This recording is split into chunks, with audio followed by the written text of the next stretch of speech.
ম্যাক্সিমামই ইঁদুর বিড়ালের মতো। এই শুরুটা হয় কোত্থেকে জানেন? আল্লাহ রাসূলের ওয়ার্ডার, আল্লাহ রাসূলের যে আইনকে ভঙ্গ করার কারণে। আপনি যত ধনী হোক, যত সুন্দরী হোক, সে যদি ধর্মধনের ধনী না হয়, ওই মহিলাকে কিন্তু আপনার ঘরে বউ করে আনা যাবে না। কি? আর মেয়েটা যদি সুন্দরী নাও হয়, ধনী যদি নাও হয়, সে যদি ধার্মিক হয়, আল্লাহওয়ালা হয়, সে যদি কান কাটা বা আদিদাসী হয়, তারপরও তাকে আপনি আপনার ঘরে তুলে নিয়ে আসেন। আপনাকে আর বউয়ের জ্বালা ভোগ করতে হবে না, ঠিক কিনা বলেন? ঠিক উল্টো দিকে আপনি ছেলে নির্বাচন করবেন আপনার মেয়ের জন্য, আপনার ছেলেটাও সেই রকম কি করতে হবে? আল্লাহওয়ালা ফরজগার নামাজি চাই। আপনি যখন আপনার মেয়েটাকে তুলে দিবেন, তখন কিন্তু স্বামী স্ত্রীর মধ্যে কখনোই কোনো দ্বন্দ্ব, কলহ, মারামারি, পিটাপিটি হবে না। আজকে রাসূলের কথা অমান্য করার কারণেই কিন্তু স্বামী স্ত্রীর মধ্যে কলহ। সম্মানিত উপস্থিতি, বর্তমান ম্যাক্সিমাম স্বামী ঘরে বউ রেখে বর্তমান সময়ে অনেক স্বামী ঘরে বউ রেখে, যেমন আমাদের কাছে প্রায় সময় কল আসে, ঘরে বউ রেখে স্বামী পরকে লিপ্ত। নাউজুবিল্লাহ বলবেন না? আবার নারীরা অনেক সময় দেখা যায় স্বামী সরকারি চাকরি করে দূরে থাকে, অনেক দূরে অবস্থান করে, এই জন্য কি করে স্বামী রেখে তারা অন্য পুরুষের সাথে অবৈধ সম্পর্ক রাখে। এটা আছে না আমাদের দেশে? অবশ্যই আছে। সেটা একমাত্র কারণ হলো আল্লাহ বলেছেন আল্লাযীনা আমানু, যারা ঈমান এনেছে, ও কানু ইয়াত্তাকুন, এবং তাকওয়া অবলম্বন করেছে, লাহুমুল বুশরা, তাদের জন্য সুসংবাদ, ফিল হায়াতিদ দুনিয়া, দুনিয়ার জীবনে, ও ফিল আখিরা, এবং পরকালের জীবনে। আল্লাহ রাব্বুল আলামিন বলেছেন ঈমান আনার পরে যারা আল্লাহকে ভয় করতে পারবে, তাদের জন্যই কিন্তু আল্লাহ রাব্বুল আলামিন সুসংবাদ দিয়েছে। এখন বর্তমানে মানুষের মধ্যে ঈমানটা টেকসই না থাকার কারণে আর আল্লাহর ভয় না থাকার কারণেই কিন্তু আজকে নারী পুরুষ পথভ্রষ্ট, ঠিক কিনা বলেন? আর জোরে আমার কথা কি আপনাদের বুঝে আসে? স্বামীকে কেয়ার করে না স্ত্রী, স্ত্রীকে কেয়ার করে না স্বামী, স্বামীর প্রতি স্ত্রীর কি দায়িত্ব আছে না নাই? আবার স্ত্রীরও স্বামীর প্রতি কর্তব্য আছে না নাই? স্বামী এবং স্ত্রী দুজনে কিন্তু উভয় কি করতে হবে? সমন্বয়, একজন আরেকজনকে যে যতটুকু সম্মান ভালোবাসা দেওয়ার দরকার সে ততটুকু দিতে হবে। তাহলেই আপনাদের ঘরে আসবে নূরানী সন্তান, আপনাদের দাম্পত্য জীবন সুখের হবে, সুন্দর হবে। সম্মানিত উপস্থিতি, স্বামীর হাদিস শরীফের মধ্যে এসেছে, আল্লাহ রাসূল বলেছেন, আমি যদি আল্লাহ ছাড়া আর কাউকে সেজদা দেওয়ার অনুমতি দিতাম, তাহলে প্রত্যেকটা স্ত্রীকে অনুমতি দিতাম তার স্বামীকে সেজদা করতে। তাহলে স্বামীর দাম কম না বেশি? আরো জোরে বন্ধুরে আমার নবী বলেছেন, স্বামী স্ত্রীকে গভীর রজনীতে বন্ধু আপন করে ভালোবাসা দেওয়ার জন্য কাছে ডাকলো। স্ত্রী স্বামীর ডাকে সাড়া দিল না, স্বামীর ডাকে সাড়া না দিয়ে বন্ধু মুখটাকে বাঁকা করে উল্টো দিকে তাকিয়ে এসে রইল। স্বামীর কাছে আসতে চায় না, স্বামীকে সময় দিতে চায় না। ও বন্ধু, স্বামীর হক যে স্ত্রী আদায় না করবে সে কুফরি করলো। আমার নবী জাহান্নামের মধ্যে ওই রকম কুফরি করনেওয়ালা অনেক নারী, অসংখ্য নারী দেখেছেন। জোরে জোরে কন্যা নাউজুবিল্লাহ। আমার নবী বলতেছেন, মহিলাদেরকে আমি দেখেছি কুফরি করার কারণে তারা জাহান্নামে নিক্ষিপ্ত হয়েছে। সাহাবায়ে কেরাম প্রশ্ন করল, নবী গো, তারা কি ধরনের কুফরি করেছে? তারা স্বামীর হক আদায় করেনি, স্বামীকে সন্তুষ্ট না করা স্ত্রীর, এটা কুফরি। জোরে জোরে নাউজুবিল্লাহ। দেখেন বন্ধু, আমার নবী কি সুন্দর করে আমাদেরকে বলে দিয়েছেন, জানিয়ে দিয়েছেন। স্বামী ডাক দিল, স্ত্রী তাকে সময় দিল না। কি দিল না? সময় দিল না। সময় না দিয়ে বন্ধু মুখটা বাঁকা করে উল্টো দিকে তাকায় শুয়ে রইল। স্বামী আর কিচ্ছু বলে না, অত্যন্ত জেন্টলম্যান। ও বন্ধু, স্ত্রীকে কি বললো না? কোন প্রহার করলো না, গালি দিল না, বকা দিল না। মনের কষ্ট নিয়ে আরেক দিকে মুখটা করে বন্ধু স্বামী রাত্রটা পার করে দিয়েছে। এমন অবস্থায় বন্ধু যেই বিবি স্বামীকে কষ্ট দিল, স্বামীর ডাকে সাড়া দিল না, রাসূল জানিয়ে দিয়েছেন, ওই তখন থেকে বন্ধু সকাল পর্যন্ত গজবের ফেরেশতা শুধু ওই মহিলাকে লানত দিতে থাকে। জোরে জোরে নাউজুবিল্লাহ। সবচেয়ে বেশি রিস্কের রান্না, আমরা যে খাবার খাই, আমরা যে খাবার রান্না করে খাই না, কথা বলে না, খাই কিনা? সবচেয়ে বেশি, তুমি চুপ থাকো, সবচেয়ে বেশি রিস্কের রান্না কোনটা বলতে পারবেন?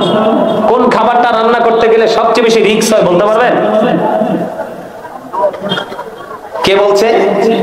তোরা না করলাম কইতি, এই দুইটা আমার লোক, এজন্য আগে বললে বলছে দুধ। কি আপনারা মনে হয় দেখেন নাই কখনো দুধ রান্না করতে? আমি মার সাথে অনেক দুধ রান্না করছি।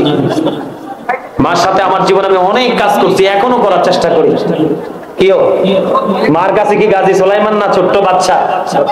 হ্যাঁ, আপনারাও যত বড়ই হন, যত কোটিপতি হন, সেই মায়ের সন্তান, মায়ের কাছে ছোট্ট বাচ্চা। কথা বলেন না কেন? কারণ আমি দেখি যে বন্ধু আমার মা বোনের ওই দিক থেকে আলোচনা শুনতেছে, আমার প্যান্ডেলের ডান অংশ থেকে আমার কথা বল হলে সবাই বাসায় গিয়ে গিয়ে মা বোনদেরকে জিজ্ঞেস করবেন কুমিল্লা থেকে এসেছিল গাজী সুলাইমান, তিনি বলেছে সবচেয়ে বেশি রিক্সের রান্না নাকি দুধ। এটা কি সত্য কিনা বন্ধু? দুধ যখন উতরাবে, দুধটা যখন উতরাবে, আপনি আগুন যদি স্লো না করেন, আগুন যদি আপনি না কমান, পুরো দুধ বন্ধু উতরাইতে উতরাইতে বের হয়ে পড়ে যাবে। ঠিক কিনা বন্ধু?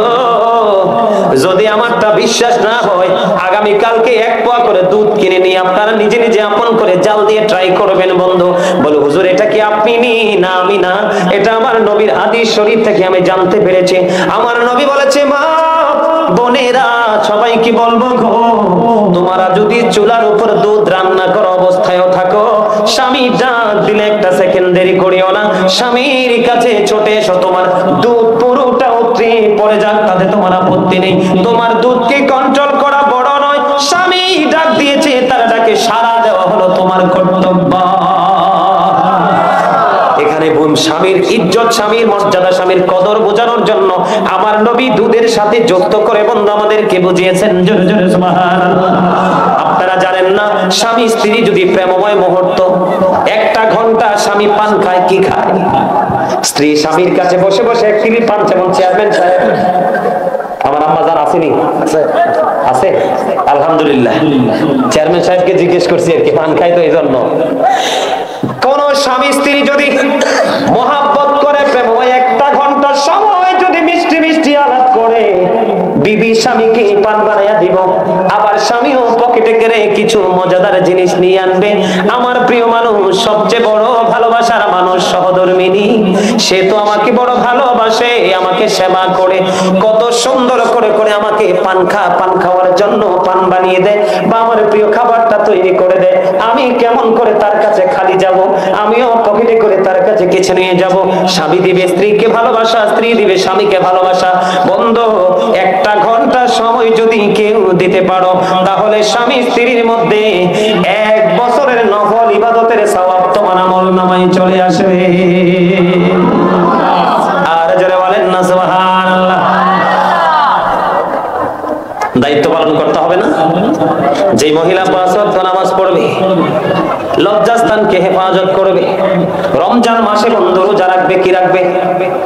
রমজান মাসে রোজা রাখবে, স্বামীর কথা মেনে চলবে, ওই মহিলা তার জন্য 8টা জান্নাতের দরজাই খোলা থাকবে। সে যেটা দিয়ে মন চায় সেটা দিয়ে প্রবেশ করতে পারবে। জোরে জোরে সুবহানাল্লাহ। আসসালামু আলাইকুম। উনি আলোচনা করবে এখন? হ্যাঁ উনি করবে। আপনারা আমাকে আগে ইনফর্ম করেন নাই কেন? ঠিক আছে, চলো চলো চলো। সম্মানিত উপস্থিতি, আপনি অনুমতি দিলে আরেকটু এই মানে সমাপনী গোছাইতে যেটুকু সময় লাগে ক্লোজিং।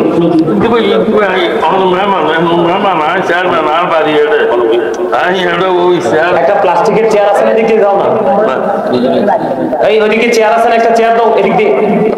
আরে বুঝে না,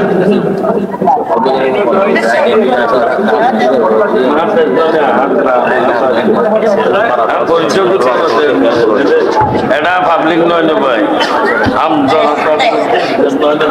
আরে না আমি একটা মায়ের সামনে গাইছি তো, আপনারা বলেন না তো কেমনে গাবো? আচ্ছা যাকে একটা গাইয়া যাবো, নাহলে আফসোস থাকবো। সম্মানিত উপস্থিতি, স্বামীর যে দোষ, শুধু যে বিবি তার স্বামীকে সেবা করবে, ভালোবাসবে এরকম না।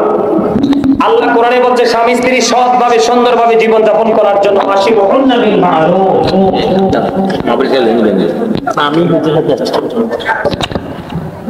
আলহামদুলিল্লাহ, স্বামী স্ত্রীকে সুন্দর করে চলার অর্ডার কে দিয়েছেন?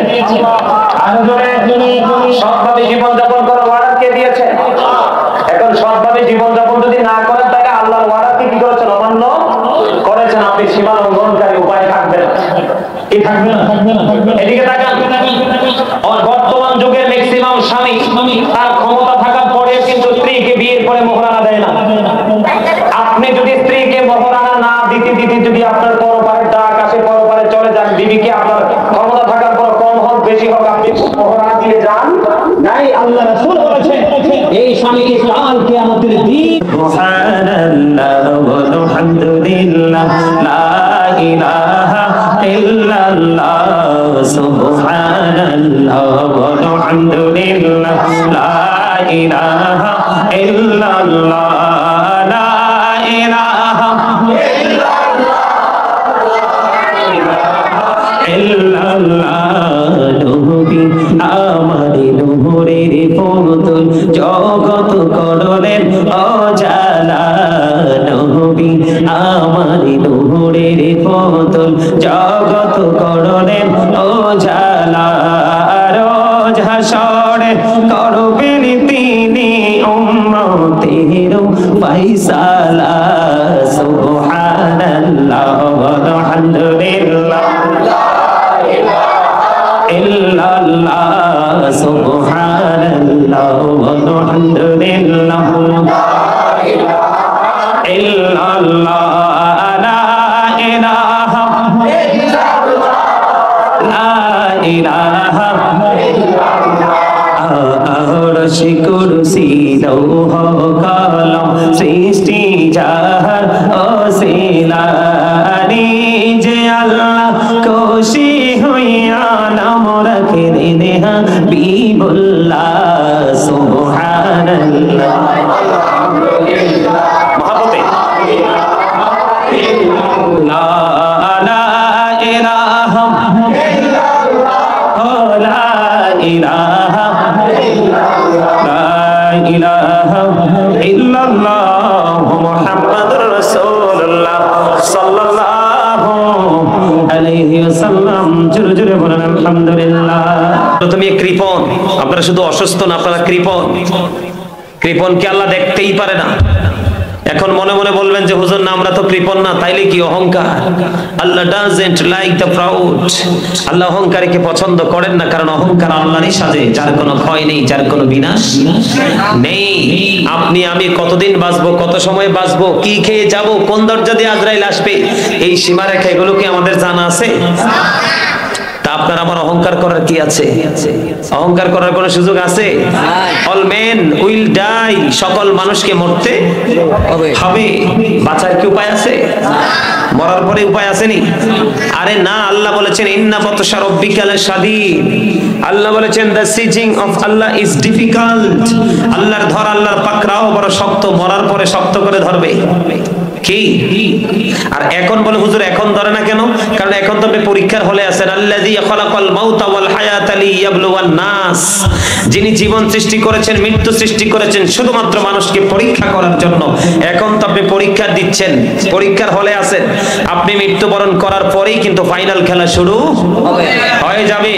চা দিয়ে, বিড়ি দিয়ে, সিগারেট দিয়ে, মামু দিয়ে, খালু দিয়ে, হ্যালো দিয়ে, টেলিফোন দিয়ে, কোনো কিছু দিয়ে আপনার অন্যায়কে ঢাকতে পারবেন না। আল্লাহ বলেছেন ওয়া ইদাল কুবুর বুসিরাত আলিমাত নাফসুম মা কদ্দামাত ওয়া আখরাত। আল্লাহ রাব্বুল আলামিন জানিয়ে দিয়েছেন কবরটা যখন ওপেন হয়ে যাবে আপনি আমি প্রত্যেকে জানতে পারবো, দেখতে পারবো কে কি করেছে আর কি করেনি। যাবেন কোথায়? যাওয়ার রাস্তা আছে? এই দিক দিয়ে আমার রাসূল বলতেছেন আল কবরু রাউজাতুম মির রিয়াদিল জান্নাতি আও হাফরাতুম মিন হুফারিন নার। কবরটা জান্নাতের একটা বাগান হবে, জাহান্নামের একটা গর্ত হবে। এই বর্তমান প্রজন্মের ম্যাক্সিমাম লোকের জন্য কবর হবে জাহান্নামের একটা গর্ত। কথা কর না কেন? না ভুল বলছি? আর ঠিক একটু স্লোই হবে, কারণ সঠিক কথা মজা লাগবে না। কিয়ামতের পূর্বক্ষণে সত্য কথা ভালো লাগবে না। আমার কথা কি আপনারা বোঝেন? আরো জোরে বোঝেন? এই দুনিয়াতে তো যেই কোনো বিপদে পড়লে উদ্ধার হওয়ার কোনো রাস্তা খুঁজে পাওয়া যায়, যায় না? যায়, কিন্তু মরার পরের খবর কি রাখছেন? রাখেন নাই। আল্লাহ বান্দাকে ধরবে খুব শক্তভাবে। আল্লাহ বলেছেন ইন্নাল্লাহা সারিউল হিসাব। আল্লাহ বলেছেন আল্লাহ is quick to take account, আল্লাহ হিসাব গ্রহণে অত্যন্ত তৎপর। আল্লাহ বলেছেন ধরবে যখন তখন কিন্তু আপনার আমার উপায় থাকবে না। আল্লাহ বলেছেন লা ইয়ামুতু, people will not die that day, সেদিন মানুষ মরতে পারবে না। ফিহা ওয়ালা ইয়াহইয়া, people will not be able to live that day, সেদিন মানুষ বাঁচতেও পারবে না। আল্লাহ বলেছেন ওয়ামা হুম আনহা বিগাইবিন, people will not be able to escape that day, সেদিন মানুষ পালাতেও পারবে না, উদ্দেশ্য হতে পারবে না। বাঁচারও সুযোগ নাই, মরারও সুযোগ নাই, পালাবারও সুযোগ নাই। করবেনটা কি সেদিন? কথা কন, কি করবেন? করণীয় কি সেদিন? উপায় থাকবে? কোন উপায়? আপনি যত বড় বাহাদুর, যত বড় ধনী, যত বড় প্রভাব প্রতিপত্তিশালী হন না কেন, আপনি যখন দুইটা চোখ বন্ধ করবেন, দেহ থেকে যখন পাখিটা বের হয়ে যাবে, তখন আপনার আমার নামের আগে একটা শব্দ যুক্ত হয়ে যাবে, I am dead, you are dead. আপনি আমি আমরা সবাই মৃত। কথা বলেন না কেন? আরো জোরে। তাহলে এখান থেকে কি বোঝা যায়? মানুষের আসল সত্তা কি তার আত্মা না দেহ? কোনটা? আরে না, আমি যত বোকা ভাবছিলাম আপনারা তত বোকা না তো। মাশাআল্লাহ, এইভাবে একটু কনফিডেন্সলি কথাবার্তা বলবেন, তাইলে ভালো লাগবে। বক্তা এবং শ্রোতার মধ্যে একটা আকর্ষণ এবং বিকর্ষণ থাকতে হয়, ঠিক কিনা বলেন? শ্রোতাদের মধ্যে থাকতে হবে শোনার সেই অধীর আগ্রহ, তখনই বক্তার ভিতর থেকে অটোমেটিকলি সাপ্লাই দিতে সহজ হবে। মানুষের আসল সত্তা কি? আত্মা, দেহ নয়। কারণ যতদিন পর্যন্ত দেহে আত্মা থাকবে ততদিন পর্যন্ত আপনি আমি জিন্দা, কিন্তু দেহ থেকে আত্মা বের হয়ে গেলেই আপনি আমি কি? মৃত, ঠিক কিনা বলেন? মরে যাওয়ার পরে কিন্তু আর কোনো ক্ষমতা, আর কোনো পাওয়ার চলবে না। চলবে? কথা বলেন, চলবে? চলবে না। সম্মানিত উপস্থিতি, ছোট্ট করে বলছি, রাসূল বলেছেন কবরটা দুইটা রূপ নেবে, একটা আলো, একটা অন্ধকার, একটা নেগেটিভ, একটা পজিটিভ। যাদের কবরটা নেগেটিভ হবে তাদের দুঃখের কোনো শেষ থাকবে না, তাদের জন্য তো ভয়ঙ্কর ভয়ঙ্কর সাজা। এর মধ্যে সবচেয়ে বড় দুইটা খবর হলো, কোরআনে এসেছে জাহান্নামী পাপীদের জন্য আল্লাহ রাব্বুল আলামিন একটা খাবার বরাদ্দ করেছে, সেটার নাম হলো জাক্কুম। এটা এত বিষাক্ত, এই মুহূর্তে যদি আপনাদের এই দক্ষিণ নিশ্চিন্তপুরের জমিনে যদি একটা ফোঁটা পড়ে, কিয়ামত পর্যন্ত পৃথিবীতে আর কোনো বৃক্ষ জন্ম হবে না। খাইতে পারবেন তো? খাইতে না পারলে বাঁচা যাবে? এটা কিন্তু আপনাকে জাহান্নামীদেরকে কন্টিনিউ খাইতে হবে। হাদিস শরীফের মধ্যে এসেছে আল্লাহ রাসূল বলেছেন একটা খাবার, সেটার নাম হলো তিনাতুল খাবার। ইয়া রাসূলুল্লাহ, ইয়া হাবিবাল্লাহ, নবী গো, ও প্রাণের নবী, এই তিনাতুল খাবারটা কি? আমার নবী বলেছেন এটা আরেকটা জাহান্নামীর নিংড়ানো রক্তপুঞ্জ, জাহান্নামীদেরকে খাইতে দেওয়া হবে। নাউযুবিল্লাহ। পচা রক্তপুঞ্জ খাইতে পারবেন? তাও অন্য কোনো কিছু না। আরেকটা পাপীর বডিটা যখন পুড়ে ছাই হয়ে যাবে, একেবারে পুরো শরীর থেকে গোশত খসে যাবে, এটা কি হয়ে যাবে? এটা একবারে লিকুইড হয়ে যাবে। আরেকটা পাপীকে খাইতে দেওয়া হবে, খেতে হবে। বাঁচার কোনো সুযোগ নাই, মরারও কোনো সুযোগ নাই, পালাবারও কোনো সুযোগ নাই। ওয়াজকার এই জন্য আল্লাহ রাব্বুল আলামিন বলে দিয়েছেন, এই জন্য আল্লাহ রাব্বুল আলামিন বলে দিয়েছেন, আল্লাহ রাব্বুল আলামিন বলে দিয়েছেন, join with my dear people, come to my paradise, ফাদখুলি ফি ইবাদি ওয়াদখুলি জান্নাতি। আল্লাহ রাব্বুল আলামিন বলেছেন তোমরা আমার প্রিয় লোকেদের সাথে যুক্ত হও আর আমার জান্নাতে চলে আসো। এত সুন্দর সুসংবাদ দিলাম, তারপরও সুবহানাল্লাহ মন মতো হয় না। আরে আরো জোরে মিয়া, আরো জোরে। ইলেকশনের সময় একটা জিরাফি, একটা গজা অনেক সময় পাওয়াও যায় না। কয় অমুক ভাইয়ের চরিত্র ফুলের মতো পবিত্র, এই বেটা ঠিক মতো নামাজ পড়ে না, একত্র। আপনারা হাসতেও জানেন না, কয়েকটা একবারে রইছে যে রইছে, একবারে ছবির মতো। ভালো করে একটা হাসি টাসি দেন না, শরীরে জং টং ছুটে যাবে। যেই মানুষগুলো সবসময় একবার ভাব ধরে থাকে, এডি এক সপ্তাহ পরে দেখবেন নাই, স্পট ডেড, হার্ট অ্যাটাক করে চলে গেছে। কি হয়ে গেছে? কারণ এটা ভাব ধরে থাকতে থাকতে ভিতরে এত বেশি জং ধরছে, ঠিক কিনা? আমার নবী আপনার নবী জানিয়ে দিয়েছেন পৃথিবীতে প্রত্যেকটা জিনিস যন্ত্রকে পরিষ্কার করার জন্য একটা উপাদান রেখেছেন, ঠিক কিনা? যেই কোনো মেশিনকে পরিষ্কার করার জন্য যন্ত্র আছে, আর বান্দার মনের ঘরের ময়লা পরিষ্কার করার যন্ত্র হলো মাওলার জিকির। এইবার মোটামুটি একটু 50% সুস্থ মানুষের মতো আইছে আওয়াজটা। আরবি বাংলা হ্যাঁ, ইংলিশ বুঝতে চান তো যে না বকে থাকে, আরবি কথা দিব বুঝতেছে না, বাংলা বলবেন, ইংলিশ বলে তো বুঝতে চান। আমার একটা অভ্যাস হয়ে গেছে। আপনারা কি একজনও ইংলিশ বোঝেন না? একটা লোকও বোঝান নাই? কে কে বোঝেন হাত তোলেন তো, দু একজন আছে হাত নামান। আলহামদুলিল্লাহ বলেন। আরে জোরে। সম্মানিত উপস্থিতি, আমাদেরকে আল্লাহ রাব্বুল আলামিন এমন একটা নিয়ামত দিয়েছেন, সেই নিয়ামত হলো পৃথিবীতে হক্কানি আলেম এবং হক্কানি আল্লাহর ওলিরা। কারা? হক্কানি আল্লাহর ওলিরা। আরো জোরে বলেন কারা? আল্লাহ বলেছেন তোমরা আমাকে পাওয়ার জন্য উসিলা তালাশ করো। কি করো? উসিলা তালাশ। ওয়াবতাগু ইলাইহিল উসিলা। আল্লাহর উসিলাটা কি? আল্লাহ বলেছেন ওয়াকুনু মা'আস সাদিকিন, ট্রুথফুল ম্যান, সত্যবাদী লোক। শাইখ ইসমাইল হাক্কি রাদিয়াল্লাহু তাআলা আনহু তাফসিরে রুহুল বায়ান, তাফসিরে মাঝহারি, তাফসিরে কদরের মধ্যে এসেছে সাদিকিনের ব্যাখ্যা করতে গিয়ে তিনি বলেছেন, তাফসিরে রুহুল বায়ানের মধ্যে এসেছে হক্কানি আলেমদের কথা, হক্কানি আল্লাহর ওলিদের কথা। তাফসিরে মাঝহারিতে এসেছে আল্লাহর ওলিদের কথা। তাফসিরে কদরের মধ্যে আলেমদেরকেও যুক্ত করা হয়েছে। তার কারণ হলো হক্কানি আলেমরা হচ্ছে আল্লাহ আল্লাহ রাসূলের বিধি বিধানের খনি। জোরে জোরে সুবহানাল্লাহ। আর জোরে। আল্লাহকে সবচেয়ে বেশি ভয় করে কারা? আল্লাহকে সবচেয়ে বেশি ভয় করে কারা? আলেমরা। কারা? ইন্নামা ইয়াখশাল্লাহ মিন ইবাদিহিল উলামা। জোরে জোরে বলেন আল্লাহু আকবার। আরে আরো জোরে বলেন আল্লাহু আকবার।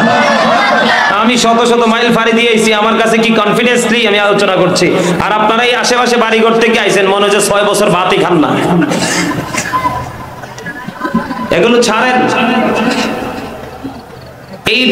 এই ডিজিটাল পদ্ধতি দিয়ে জান্নাত তো থাক দূরের কথা, জান্নাতের গন্ধও পাবেন না।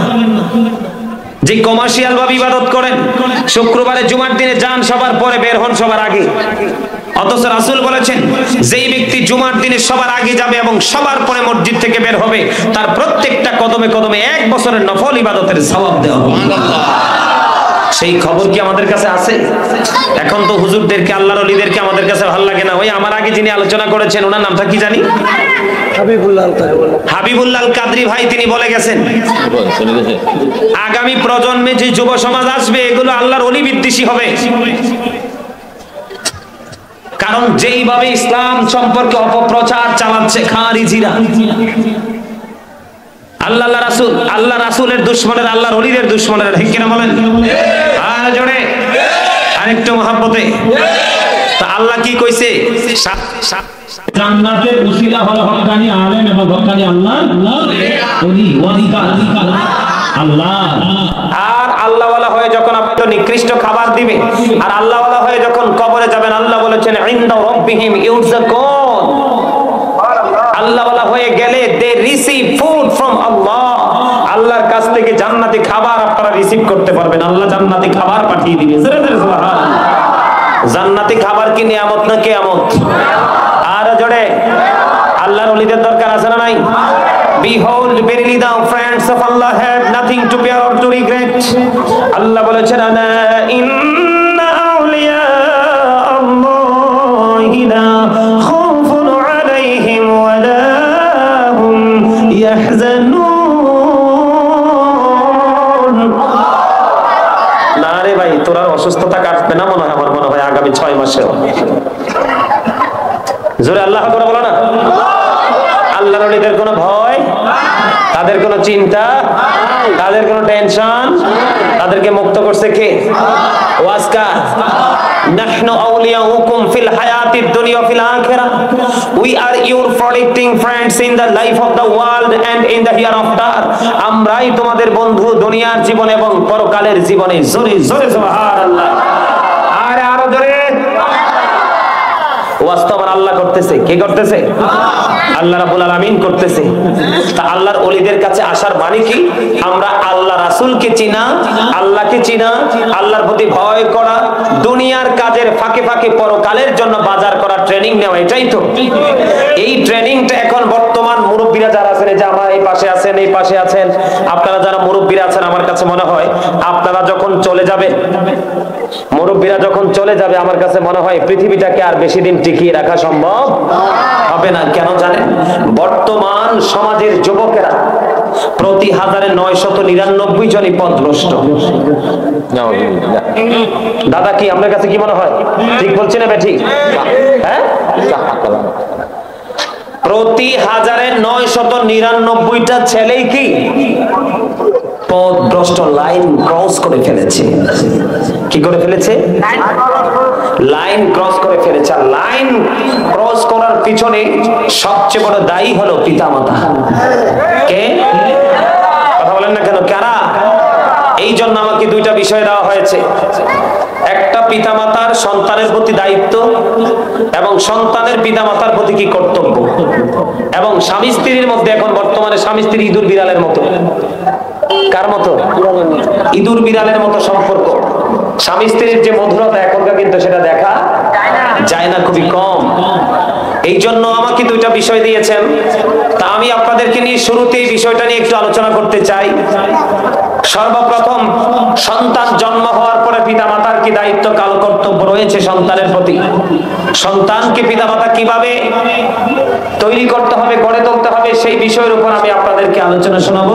তারপরে সন্তান পিতামাতার প্রতি কি কর্তব্য পালন করবে, দায়িত্ব আছে, সেই বিষয় নিয়ে আলোচনা করব। আমি ছোট্ট ছোট্ট টপিকস আকারে আপনাদেরকে আজকে আলোচনা শোনাবো। আপনারা একটু মহাব্বতে আমার আলোচনাগুলো শুনবেন। রাজি আছেন? ইয়া রাসূলুল্লাহ, ইয়া হাবিবাল্লাহ, ইয়া রাসূলুল্লাহ, মুনকার নাকির আসিয়া সওয়াল করবে বসাইয়া, নিবে পর্দা দয়াল নবী উঠাইয়া, সালাম জানাবো কদম ছুঁইয়া, ইয়া রাসূলুল্লাহ, ইয়া হাবিবাল্লাহ, ইয়া রাসূলুল্লাহ, শুনেছি হাদিসে, দেখিলে আপনাকে জীবনের গুনাহ জড়িয়া পড়ে, দিও গো দেখা দয়া করে, ইয়া রাসূলুল্লাহ, ইয়া হাবিবাল্লাহ, ইয়া রাসূলুল্লাহ, গোসল করাইয়া কাফন পরাইয়া, যখন রাখিবে কবরে শোয়াইয়া, লইও গো কোলে গোলাম বলিয়া, ইয়া রাসূলুল্লাহ, ইয়া হাবিবাল্লাহ, ইয়া রাসূলুল্লাহ, সালাতু ওয়াসসালামু আলাইকা ইয়া রাসূলুল্লাহ। জোরে জোরে বলেন আলহামদুলিল্লাহ, আর জোরে বলেন আলহামদুলিল্লাহ। বন্ধুরে আমার, আমি এই জন্য শুরুতেই পবিত্র কালামে হাকিম থেকে বন্ধু আয়াতে কারিমা তেলাওয়াত করেছি। আল্লাহ বলেছেন, ইয়া আইয়ুহাল্লাযীনা আমানু ও আনফুসাকুম ও আহলিকুম নার। আল্লাহ রাব্বুল আলামিন বলেছেন, এই ইমানদারগণ, তোমরা জাহান্নাম থেকে বাঁচো এবং তোমাদের পরিবারকেও, আহলকেও জাহান্নাম থেকে বাঁচাও। আর জোরে বলেন সুবহানাল্লাহ। আল্লাহ বলেছেন, ও believers, save yourself and your families from the fire। আল্লাহ বলেছেন, ইমানদারদেরকে তোমরা জাহান্নাম থেকে বাঁচো এবং তোমাদের পরিবারকেও জাহান্নাম থেকে বাঁচাও, তোমাদের আহলকেও জাহান্নাম থেকে বাঁচাও। জোরে জোরে সুবহানাল্লাহ। বন্ধুরে আমার, বলে